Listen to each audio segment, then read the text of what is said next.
Chemical coordination के अंदर hormones, endocrine glands, feedback mechanism, positive negative तो हेडिंग्स हैं, पर ये चैप्टर इंक्लूड है। और चलो ये पीएमसी का सिलेबस जाहिर हुआ है, तो ये जीटी का सिलेबस है। सब जो हम नर्वस कोऑर्डिनेशन जो पढ़ चुके हैं ना, वो जीटी का सिलेबस है, ठीक है। जो नेक्स्ट आपकी जीटी होगी, शायद अनाउंस भी हो चुकी है, तो उसके अंदर जो है ये नर्वस कोऑर्डिनेशन जो भी, ये जीटी का सिलेबस है, नर्वस कोऑर्डिनेशन, ठीक है ना। इंडिविजुअल मैसेजेस तो हम नहीं कर सकते क्लास में, बता सकते हैं सबको, प्लस ग्रुप के अंदर डेट वगैरह भी आ गई है, तो डेली बेसिस पे आप क्लास अटेंड किया करें। जिनको नहीं पता होता है जीटी का सिलेबस क्या है, तो पता चल जाएगा, ठीक है ना। आपको तो बताया स्टूडेंट्स को, पर कुछ ऐसे अभी तक उनको नहीं बताया कि जीटी का सिलेबस क्या है। एक लाइक बिग क्वेश्चन है। केमिकल कोऑर्डिनेशन, जैसे you know very well, nervous coordination के साथ थोड़ा कंपेयर करें। नर्वस कोऑर्डिनेशन न्यूरॉन्स के जरिए हो रही थी, एक जगह का मैसेज दूसरी जगह तक जा रहा था, कम्युनिकेशन हो रही थी। किसके थ्रू हो रही थी? न्यूरॉन के जरिए। एक जगह का मैसेज दूसरी जगह तक जा रहा था, किसके जरिए जा रहा था? न्यूरॉन के जरिए। Such coordination is called nervous coordination. पर वही अगर काम एक केमिकल के जरिए हो, न्यूरॉन के जरिए नहीं, एक केमिकल के जरिए, सेल्यूलर आल्सम होते हैं, एक सेल और दूसरे सेल के दरमियान कम्युनिकेशन में रहना बहुत ही जरूरी होता है। टाइमली कौन सा मैसेज जिस सेल को देना है, तो उसके लिए एक जाहिर है एक मीडिएटर की जरूरत पड़ती है, एक मैसेंजर की जरूरत पड़ती है, एक केमिकल की जरूरत पड़ती है। एक तो हुआ नर्वस कोऑर्डिनेशन, दूसरा जो है chemical coordination. Nervous coordination short duration होती है, थोड़ी देर के लिए होती है, क्विक होती है, उसके इफेक्ट्स भी थोड़ी देर के लिए होते हैं। जैसे फॉर एग्जांपल नर्वस कोऑर्डिनेशन, हम एक वेरी लेमेन्स एग्जांपल लेते हैं कि भाई फिंगर को मूव करना है, क्या ये हमेशा के लिए तो फिंगर ऐसे मूव तो नहीं होती रहेगी। केमिकल कोऑर्डिनेशन के अंदर कुछ ऐसी बॉडी के अंदर ग्रोथ है, डेवलपमेंट है, तो उन हवाले से कुछ ऐसे केमिकल्स की जरूरत पड़ती है जिनके कम्युनिकेशन करने के बाद उसके लॉन्ग टर्म के इफेक्ट्स हो। लॉन्ग टर्म के भी इफेक्ट होते हैं इस केमिकल कोऑर्डिनेशन के, हार्मोन्स के जरिए, जिससे हम कहेंगे। तो एक तो बात ये हुई कि कोऑर्डिनेशन का पर्पज ये है कि डिफरेंट बॉडी पार्ट्स के दरमियान कम्युनिकेशन जो होती है, सेल टू सेल, उनकी एक्टिविटीज को रेगुलेट करने के लिए केमिकल्स की जरूरत पड़ती है, उन्हें हम कहते हैं chemical coordination. Cell to cell communication is crucial to the control of movement, growth, reproduction and maintenance of homeostasis. तो सिंपल वर्ड्स में हम कहेंगे कि ये सब केमिकल कोऑर्डिनेशन के जरिए ही होता है सब कुछ। रिप्रोडक्शन है,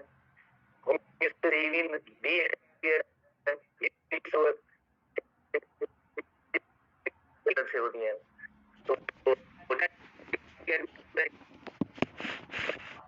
multi cell to cell communication करते रहते हैं। तो उनकी 3 कैटेगरीज होती है ऐसे केमिकल्स जो कम्युनिकेशन में या ग्रोथ डेवलपमेंट है या रिप्रोडक्शन है, तो उनमें 3 टाइप के कौन से केमिकल्स ओवरऑल? एक न्यूरोट्रांसमीटर है, फेरोमोन्स है और हार्मोन्स है। न्यूरोट्रांसमीटर को हम प्रीवियस सेक्शन के अंदर सीख चुके हैं कि कौन कौन सी कैटेगरीज है न्यूरोट्रांसमीटर की। आपने जैसे एक मसल कंट्रीशन के हवाले से पढ़ा था, एसिटाइलकोलिन है, इपिनेफ्राइन, नॉर इपिनेफ्राइन, डोपामिन, सीरोटोनिन, ये एक्साइटेटरी न्यूरोट्रांसमीटर की हेडिंग में आप पढ़ चुके हैं। तो एनीवे ये काफी सारे न्यूरोट्रांसमीटर्स होते हैं, ये भी एक तरह से केमिकल ही है, बिकॉज जो नर्व इम्पल्स की जो नेचर है वो इलेक्ट्रोकेमिकल इन नेचर, पर थ्रू केमिकल्स होगा तो प्योरली हम उससे कहेंगे कि ये केमिकल कोऑर्डिनेशन है। एक और केमिकल होते हैं जिन्हें फेरोमोन्स कहते हैं, और तीसरे जो केमिकल्स हैं उन्हें हम हार्मोन्स कहते हैं। हमारे इस चैप्टर के अंदर जो मेन सेक्शन है वो हार्मोन्स है, जो एंडोक्राइन ग्लैंड्स की सीक्रेशन है जिन्हें हम कहते हैं हार्मोन्स कहते हैं। एंडोक्राइन ग्लैंड्स की सीक्रेशन को हम हार्मोन्स कहते हैं। फेरोमोन्स जो कुछ ऐसे एनिमल्स होते हैं जो इतना जैसे डिफाइंड इनका बिग रोल जैसे नहीं, जैसे फॉर एग्जांपल एक बटरफ्लाई का वेरी कॉमन एक एग्जांपल फेरोमोन्स के हवाले से दिया कि एक एरिया है, इस एरिया के अंदर एक बटरफ्लाई और दूसरा बटरफ्लाई बहुत ही दूर 30 किलोमीटर से ज्यादा डिस्टेंस पे जैसे ये मौजूद है, पर एक दूसरे को जैसे कैसे कम्युनिकेट करते हैं, जैसे आजकल मॉडर्न मशीन्स का दौर है, डिवाइसेस का दौर है, हम तो बता दें कि हम आता है तो लोकेशन सेंड करते हैं, हम उसको जो फाइंड कर लेते हैं लोकेशन के बेसिस पे। पर ये जो ऐसे इंसेक्ट्स वगैरह ना इनके पास मोबाइल है ना लोकेशन का कोई डिवाइस है, कैसे एक दूसरे को रिकॉग्नाइज करेंगे या आइडेंटिफाई करेंगे? तो फिर ये क्या करते हैं, एक किस्म की केमिकल सीक्रेट करते हैं, और वो केमिकल से एटमॉस्फेयर में जो मौजूद होता है, इन केमिकल्स को डिटेक्ट करना, ये पर्टिकुलर टाइप की स्पीशीज ही डिटेक्ट कर सकती है। ये जो because they are specific in nature, same species उनको रिकॉग्नाइज करेगी, कोई दूसरी स्पीशीज उसके केमिकल्स, इन केमिकल्स का किसी दूसरी स्पीशीज पे कोई इफेक्ट नहीं होगा। ओनली वही पर्टिकुलर टाइप की स्पीशीज एक दूसरे को आइडेंटिफाई करेगी, रिकॉग्नाइज करेगी, लोकेशन डिटरमाइन करेगी थ्रू इन केमिकल्स की मदद से, जिन्हें कहते हैं फेरोमोन्स, कहते हैं, that are called the pheromones. कोई इसका बिग रोल नहीं है, जस्ट एक बुक के अंदर एक छोटी डेफिनेशन है। मेन जो सेक्शन होगा वो हमारा हार्मोन्स होगा, जो हम डिटेल में डिस्कस करेंगे। The secretions of endocrine glands are called the hormone, the secretion of endocrine glands are called the hormone. और ये बेसिक जो डेफिनेशन है, न्यूरोट्रांसमीटर तो हम पढ़ चुके हैं कि chemical messenger between the neurons, discussed in previous chapter, जो हम पहले ही डिस्कस कर चुके हैं। कोई स्टूडेंट है जिनने बिटवीन न्यूरोट्रांसमीटर की कैटेगरी बताई, इनने भी जो हमारे बुक में mention, gamma gamma amino acid, aspirin,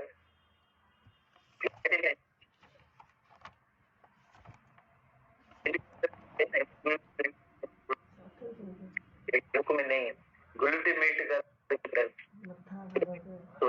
एक एक्साइटेटरी, दूसरे न्यूरोट्रांसमीटर है, जिनका रोल हम पढ़ चुके हैं। वही सेम बात है कि न्यूरोट्रांसमीटर क्या फंक्शन या रोल प्ले करते हैं। और फेरोमोन्स की जस्ट एक छोटी सी डेफिनेशन है, कोई फर्दर इसका सेक्शन नहीं है। Chemical secreted by an organism in minute amount to stimulate the particular reaction from another organism of the same species, यानी वो वही स्पीशीज उस केमिकल को रिकॉग्नाइज कर सकती है, आइडेंटिफाई कर सकती है, या हम कहें उस केमिकल का सिर्फ उसी पर्टिकुलर स्पीशीज पे इफेक्ट हो सकता है, सब पे, क्योंकि हर एक ऑर्गेनिज्म के अंदर के पर्टिकुलर टाइप के केमिकल्स होते हैं, वही जो रिलीज होते हैं, तो वही उनको रिकॉग्नाइज कर सकते हैं।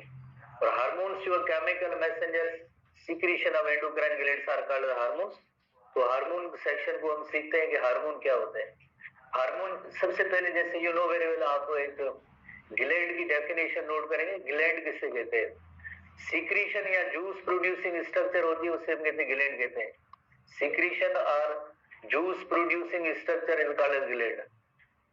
कोई भी जैसे ऐसी स्ट्रक्चर जो सीक्रेशन या जूस प्रोड्यूस करती है, तो उसे हम कहते हैं ग्लैंड कहते हैं। जो ग्लैंड सेल्स भी हो सकते हैं, टिश्यूज भी हो सकते हैं, या कोई ऑर्गन भी हो सकता है, कोई भी जैसे ऑर्गन भी हो सकता है, जैसे फॉर एग्जांपल उसे हम ग्लैंड कहते हैं। ग्लैंड की जैसे दो कैटेगरीज होती हैं डक्ट की आवाज से, एक होते हैं डक्ट ग्लैंड, एक होते हैं डक्ट ग्लैंड होते हैं। डक्ट ग्लैंड, डक्ट का मतलब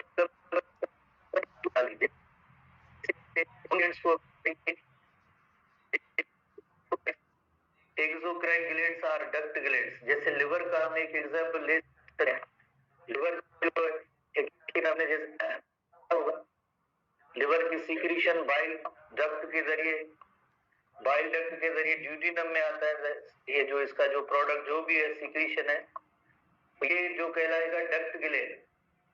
डक्ट ग्लैंड यानी उनकी सीक्रेशन डायरेक्टली एक जगह से दूसरी जगह तक जा रही है, थ्रू डक्ट जा रही है, थ्रू ट्यूब जा रही है, वेसल जा रही है। तो ऐसे ग्लैंड्स को हम कहेंगे डक्ट ग्लैंड। मतलब उनकी सीक्रेशन जो होगी उसको ट्रांसपोर्ट होने के लिए किसी डक्ट की जरूरत नहीं है। फॉर एग्जांपल ये एक सेल है जो एंडोक्राइन सेल है, ये अपने सीक्रेशन या हार्मोन जैसे प्रोड्यूस कर रहा है, ये हार्मोन प्रोड्यूस कर रहा है। अब इन हार्मोन्स को, सीक्रेशन को, इन केमिकल्स को एक जगह से दूसरी जगह तक जाने के लिए किसी डक्ट की जरूरत नहीं है। दे directly inter into the blood stream, ताकि उनका एक्शन होगा। एक स्पेसिफिक टारगेट सेल होगा, टारगेट सेल होगा, उस पे जाके इनका एक्शन होगा।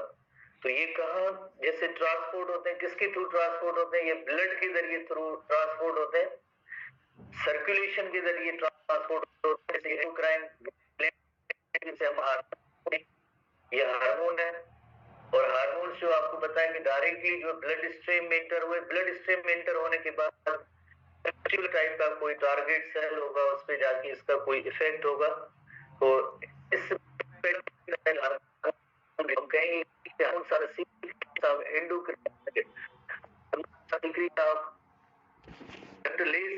एंडोक्राइन ग्लैंड्स, डक्टलेस ग्लैंड्स होते हैं, एंडोक्राइन ग्लैंड्स, एंडोक्राइन ग्लैंड्स और डक्टलेस ग्लैंड। एंडोक्राइन ग्लैंड्स के पास कोई भी डक्ट वगैरह नहीं होता है, उनकी सीक्रेशन जैसे हार्मोन के वो डायरेक्टली ब्लड स्ट्रीम में इंटर होता है, और उसका हार्मोन का एक पर्टिकुलर एक स्पेसिफिक टारगेट सेल होगा, उसी पे जाके उसका एक्शन होगा। रिमेनिंग बॉडी के अंदर जैसे जितने भी सेल्स होते हैं उन पे हार्मोन का कोई भी इफेक्ट नहीं होता है। एक हार्मोन का पर्टिकुलर एक टारगेट होता है, उसी पे उसका एक्शन होता है। तो हम कहेंगे ये जो है साइट ऑफ प्रोडक्शन है, site of production of hormone है, site of production of hormone है। हार्मोन की प्रोडक्शन की जगह एक है, और ये है इसका site of action, site of action. इस जगह पे इस हार्मोन अपना जो एक्शन दिखाता है, या कोई भी इसका जो फंक्शन होता है हार्मोन का, वो कोई दूसरा सेल होगा away from the site of production. ऐसे नहीं कि उसी जगह पे उसका action, away from the site of action होता है। ब्लड स्ट्रीम के जरिए वो ट्रांसपोर्ट होता है पर्टिकुलर टाइप की, स्पेसिफिक टाइप के। टारगेट का मतलब ये होता है जैसे स्पेसिफिक या पर्टिकुलर एक मखसूस किस्म का जो सेल होगा, उसी पे जाके उसका एक्शन होगा हार्मोन का। तो इस तरह से जो हार्मोन की वर्किंग होती है, तो बाय डेफिनेशन हम पढ़ेंगे ये केमिकल मैसेंजर्स है, हम इन्हें कहेंगे ये केमिकल मैसेंजर्स है, क्योंकि एक जगह मैसेज ला रहे हैं, केमिकल मैसेंजर्स है, केमिकल मैसेंजर्स है, केमिकल मैसेंजर्स हैं जिनका काम होता है एक जगह का मैसेज दूसरी जगह तक लेके जाना। पर वो मैसेज किसके जरिए वो जा रहा है, ब्लड स्ट्रीम के जरिए जो मैसेज जा रहा है, मैसेंजर जा रहा है। तो इसे हम कहेंगे कि ये केमिकल टाइप की कोऑर्डिनेशन किसके थ्रू हुई, हार्मोन्स की हुई, तो हम उसे कहेंगे ये केमिकल कोऑर्डिनेशन है। अब एक क्वेश्चन है कि वाई पर्टिकुलर टाइप के जो सेल्स होते हैं वही उनका टारगेट होता है, कोई दूसरा टारगेट क्यों नहीं होता है? तो उसको हम एक छोटी इलस्ट्रेशन के जरिए यहाँ पे थोड़ा सा नोट करते हैं। जैसे फॉर एग्जांपल ये हार्मोन प्रोड्यूसिंग सेल है, और उसने जैसे फॉर एग्जांपल ये हार्मोन प्रोड्यूस किए, ये हार्मोन प्रोड्यूस किए, और ये हार्मोन जो है कहाँ जा रहे हैं? अब ये हार्मोन जाएंगे ब्लड स्ट्रीम में, ब्लड स्ट्रीम में जाके इंटर होंगे हार्मोन्स, ब्लड स्ट्रीम में, ब्लड स्ट्रीम में हार्मोन्स जाएंगे। हार्मोन्स ब्लड स्ट्रीम में जाने के बाद जैसे they are transported through blood stream, blood stream के जरिए जैसे ट्रांसपोर्ट आगे होंगे, और एक पर्टिकुलर टाइप का जो इसका सेल होगा वही उस पे जो इसका एक्शन होगा, बाकी रिमेनिंग जो सेल्स होते हैं उन पे कोई भी एक्शन नहीं होगा। तो उसका रीजन क्या है? उसका रीजन होता है जैसे एक रिसेप्टर होना, जैसे अगर रिसेप्टर अगर होंगे उधर तो उस सेल पे उसका एक्शन होगा, अगर रिसेप्टर उस हार्मोन के नहीं होंगे तो उस सेल पे कोई भी एक्शन नहीं होगा। प्लाज्मा मेम्ब्रेन के साथ जैसे रिसेप्टर मॉलिक्यूल, तो अगर हम जैसे इन दो सेल्स का एग्जांपल लेते हैं कि ये जैसे सेल और ये सेल 2 है, तो इस हार्मोन का किस सेल पे इफेक्ट होगा? तो आप आसानी से बता सकते हैं कि आइदर जो है सेल नंबर 1 पे इफेक्ट हो सकता है या 2 पे, सेल नंबर 2 पे इफेक्ट हो सकता है। कैसे कैसे आपको पता चला कि ये सेल नंबर 2? बिकॉज इसके जो रिसेप्टर की जो स्ट्रक्चर होती है वो कॉम्प्लीमेंटरी होनी चाहिए हार्मोन के साथ। जैसे फॉर एग्जांपल ये हार्मोन है, अब इस रिसेप्टर के साथ ये बाइंड हो सकता है, उसकी स्ट्रक्चर इस तरह की है, ये रिसेप्टर इसके साथ जो है बाइंड होगा। अब ऐसा रिसेप्टर जो इसकी जो मौजूद है जिसमें ये हार्मोन इसके साथ बाइंड नहीं हो सकता है। तो रीजन ये हुआ कि एक पर्टिकुलर टाइप का जो हार्मोन, उसका जो पर्टिकुलर टाइप की साइट ऑफ एक्शन होती है उसी पे जो उसका एक्शन होगा। बाकी रिमेनिंग अगर जैसे जितने भी सेल्स हैं बॉडी के अंदर, जितने भी सेल्स हैं सर्कुलेशन में हार्मोन्स मौजूद है, पर उस हार्मोन का किसी भी टारगेट पे, जैसे उसका एक पर्टिकुलर टारगेट के अलावा बाकी और कोई टारगेट नहीं होगा। रीजन होता है उनके यहाँ रिसेप्टर। पढ़ेंगे आगे कुछ ऐसे हार्मोन्स होते हैं जिनके रिसेप्टर प्लाज्मा मेम्ब्रेन में होते हैं, कुछ ऐसे भी होते हैं साइटोप्लाज्म या न्यूक्लियस में भी उसके रिसेप्टर होते हैं उस हार्मोन के। रिसेप्टर के साथ जब हार्मोन जब तक बाइंड नहीं करेगा तो टारगेट सेल पे कोई भी एक्शन नहीं होगा।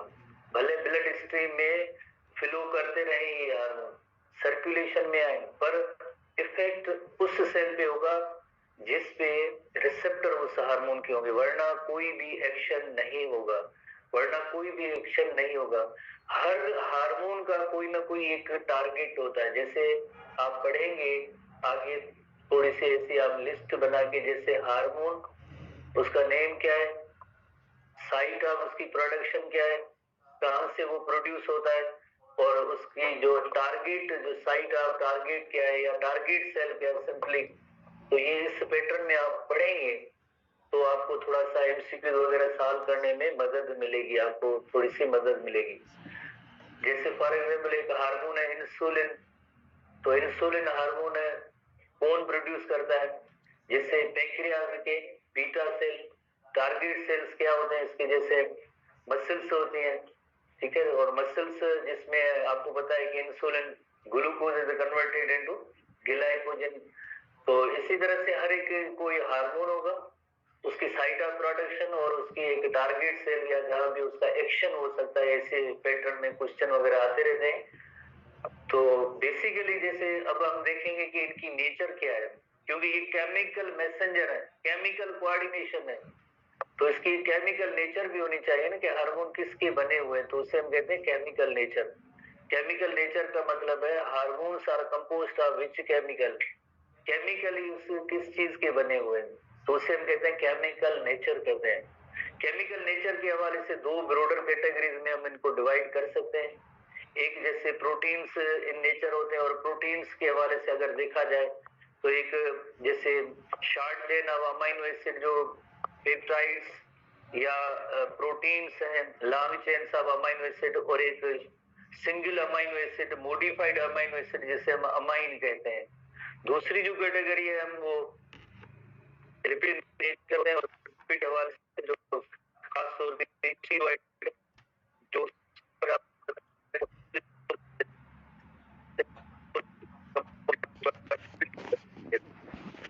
कैटेगरी है दो है।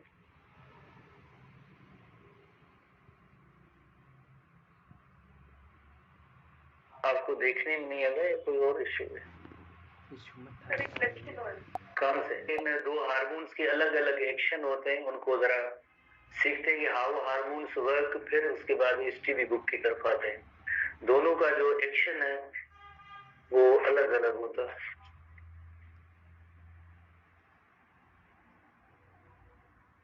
सबसे पहले हम जैसे आते हैं लिपिड के हार्मोन, स्टीरॉयड हार्मोन के एक्शन पे आते हैं। जैसे for example you know very well कि हार्मोन प्रोड्यूसिंग एक जैसे सेल है, इसने हार्मोन कोई प्रोड्यूस किया, कोई भी हार्मोन जैसे हार्मोन प्रोड्यूस किया, उसके बाद ये हार्मोन कहा जाएगा, यकीनन ब्लड स्ट्रीम में जाएगा। ब्लड स्ट्रीम में जाएगा तो उसका एक टारगेट होता है, उसी टारगेट पे आके उसका एक्शन होता है, अदरवाइज किसी दूसरे सेल में कोई भी उसका एक्शन नहीं होता है। ब्लड स्ट्रीम में इंटर हुआ ये हार्मोन, इंटर होने के बाद एक पर्टिकुलर टाइप का जो सेल होगा उस पे एक्शन होगा। जैसे ये ऐसा सेल जिसपे इस हार्मोन का एक्शन है, हम उसको ये डिफाइन करेंगे, इसका जो टारगेट सेल है, ये इसका टारगेट सेल है, इस पे जो आपको एक्शन होना है टारगेट सेल। तो ये इस टारगेट सेल की प्लाज्मा मेम्ब्रेन है, प्लाज्मा मेम्ब्रेन है, जो छोटे छोटे ऐसे क्वेश्चंस, ये इसकी जो है न्यूक्लियर मेम्ब्रेन है, you know very well, nucleus है तो यकीनन इसकी न्यूक्लियर मेम्ब्रेन होगी, न्यूक्लियर मेम्ब्रेन होगी, न्यूक्लियस न्यूक्लियर मेम्ब्रेन। तो अब हार्मोन का एक्शन किस तरह से, सबसे पहली कैटेगरी में हम आते हैं जो लिपिड की कैटेगरी, हम उस पे आते हैं। लिपिड के जो हार्मोन है, लिपिड इन नेचर है, उसका एक्शन क्या होगा, लिपिड इन नेचर, ये हार्मोन है पर इसकी जो केमिकल नेचर है वो लिपिड इन नेचर है। तो ये हार्मोन ब्लड स्ट्रीम से होता हुआ देन एक टारगेट सेल तक आया है। टारगेट सेल की प्लाज्मा मेम्ब्रेन को भी ये क्रॉस कर सकता है। क्यों क्रॉस कर सकता है? वाई? बिकॉज क्यों क्रॉस करेगा? बिकॉज इस प्लाज्मा मेम्ब्रेन के अंदर जो मेन फैब्रिक है, मेन कंस्टिट्यूएंट है, वो फास्फोलिपिड है। तो फास्फोलिपिड होने की वजह से इनको जो है क्रॉस करने की इजाजत होती है।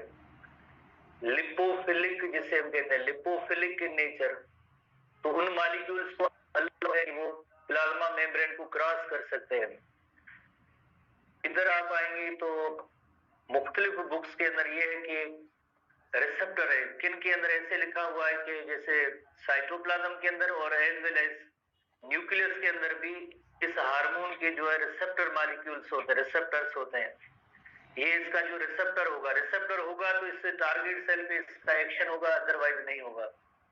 ये रिसेप्टर के साथ बाइंड होंगे। रिसेप्टर के साथ बाइंड होने के बाद ये जो हार्मोन्स है देन और रिसेप्टर दोनों किधर आएंगे? न्यूक्लियर मेम्ब्रेन को भी क्रॉस कर सकते हैं। और किन बुक्स में जैसे इधर एक रिसेप्टर दिया जाता है कि भाई ये न्यूक्लियस के अंदर रिसेप्टर मौजूद है।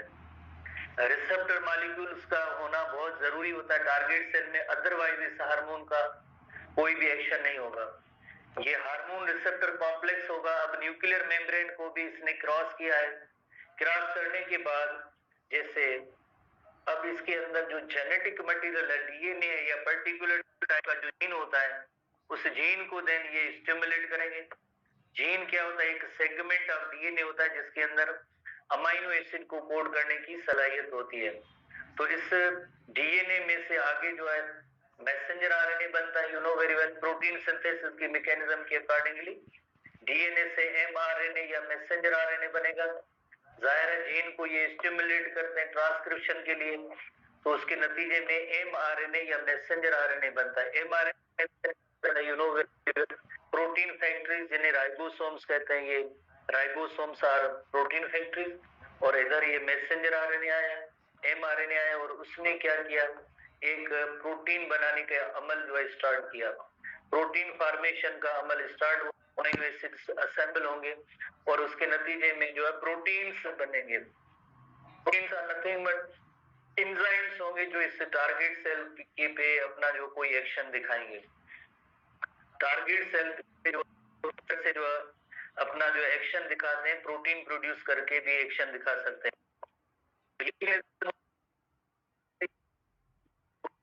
ये मैकेनिज्म होती है लिपिड हार्मोन क्या होता है,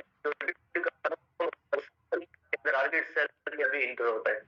अब हम आते हैं प्रोटीन हार्मोन्स की तरफ। प्रोटीन हार्मोन का एक्शन किस तरह से होता है? वही सेम आखिर में जो टारगेट सेल की तरफ आते हैं। जैसे ये टारगेट सेल है, टारगेट सेल इस पे जैसे हम नोट करते हैं कि ये for example hormone producing cell है। हार्मोन प्रोड्यूसिंग सेल, इसने हार्मोन प्रोड्यूस करना होता है और ब्लड स्ट्रीम के जरिए इंटर हुए, ब्लड स्ट्रीम के जरिए इंटर होने के बाद टारगेट सेल तक आएंगे और टारगेट सेल में इसका किस तरह से एक्शन होगा टारगेट सेल पे। ठीक है, ये इसके जो हार्मोन है जो प्रोटीन्स इन नेचर है, for example proteins in nature है। प्रोटीन्स में पेप्टाइड भी हो सकते हैं, अमाइन भी हो सकते हैं, जो ओवरऑल जैसे हम कहेंगे ये प्रोटीन्स इन नेचर है। तो ये हार्मोन कभी भी टारगेट सेल के अंदर जो है इंटर नहीं होंगे, अंदर इंटर नहीं होंगे। इधर इनके होंगे रिसेप्टर मॉलिक्यूल होंगे, बिकॉज ये लिपोफिलिक जो नहीं है, लिपोफिलिक नहीं है तो इंटर होने की, सेल की टारगेट सेल के अंदर इंटर होने की इनको इजाजत अब नहीं है। अब जैसे इधर ही प्लाज्मा मेम्ब्रेन के अंदर रिसेप्टर होते हैं, उनके साथ ये बाइंड करेंगे। रिसेप्टर होते हैं, जैसे हार्मोन और रिसेप्टर कॉम्प्लेक्स बनेगा, हार्मोन रिसेप्टर कॉम्प्लेक्स बनने के बाद प्लाज्मा मेम्ब्रेन के अंदर जैसे इनएक्टिव एंजाइम होते हैं, पहले इनएक्टिव एंजाइम मौजूद होता है, वो inactive enzyme active enzyme active form हो जाएगी। Inactive enzyme, it becomes enzyme particular cyclase enzyme. Adenylate cyclase enzyme. Enzyme का नेम है adenylate cyclase enzyme. Plasma membrane के अंदर होगा adenylate cyclase enzyme. First year के अंदर सेल चैप्टर के अंदर अगर आपको थोड़ा बहुत याद है, सेल चैप्टर के अंदर तो उसमें आपने पढ़ा होगा कि प्लाज्मा मेम्ब्रेन के अंदर भी कुछ एक एंजाइम्स होते हैं। तो एडिनिलेट साइक्लेज एंजाइम, फर्स्ट ईयर का अगर आप बुक ओपन करेंगे तो आपको ये चीजें नजर आ जाएंगी। एडिनिलेट साइक्लेज एंजाइम देन क्या करेगा, इंपॉर्टेंट, एडिनोसिन ट्राइफॉस्फेट या एटीपी जो होता है उसको CAMP में कन्वर्ट करना। CAMP, adenosine triphosphate, adenosine monophosphate, ATP, adenosine triphosphate और एडिनोसिन मोनोफॉस्फेट, एडिनोसिन ट्राइफॉस्फेट और adenosine monophosphate, cyclic adenosine monophosphate, CAMP short form उसे कहेंगे। CAMP शॉर्ट फॉर्म में ऐसे याद करना जरूरी होता है।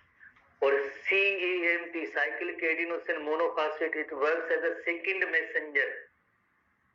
फर्स्ट मैसेंजर क्या है इसके अंदर, तो फिर फर्स्ट मैसेंजर हार्मोन है, वो इस टारगेट सेल तक आया ही नहीं, हार्मोन इस टारगेट सेल के अंदर इंटर ही नहीं हुआ, पर ये अपने इस हार्मोन ये है, पर अपने सारे काम जो है किसके जरिए, एक सेकंड मैसेंजर के जरिए, ये हार्मोन है।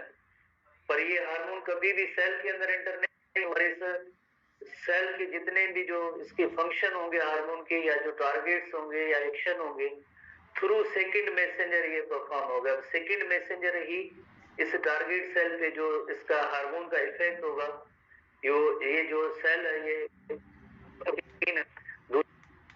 जो एक्शन है इस हार्मोन का इस सेकंड मैसेंजर के जरिए होगा। तो प्रोटीन हार्मोन जो होते हैं वो कभी भी टारगेट सेल के अंदर इंटर नहीं होते हैं, वो अपना जो एक्शन होगा एक सेकंड मैसेंजर के जरिए जो करेंगे, सेकंड मैसेंजर के जरिए। इसमें एक लफ्ज सिग्नल ट्रांसडक्शन भी एक आगे इस्तेमाल हुआ, जिसको हम कल सीखेंगे। फिलहाल बेसिक मैकेनिज्म सीखें, कल हम इस टीबी बुक को भी देखेंगे कि कौन कौन से हार्मोन, उनकी कौन कौन सी कैटेगरीज है। बट बेसिक मैकेनिज्म पढ़ने के लिए, समझने के लिए इन डायग्राम्स को आप ध्यान में रखेंगे तो कल हम मजीद इसको डिस्कस करेंगे।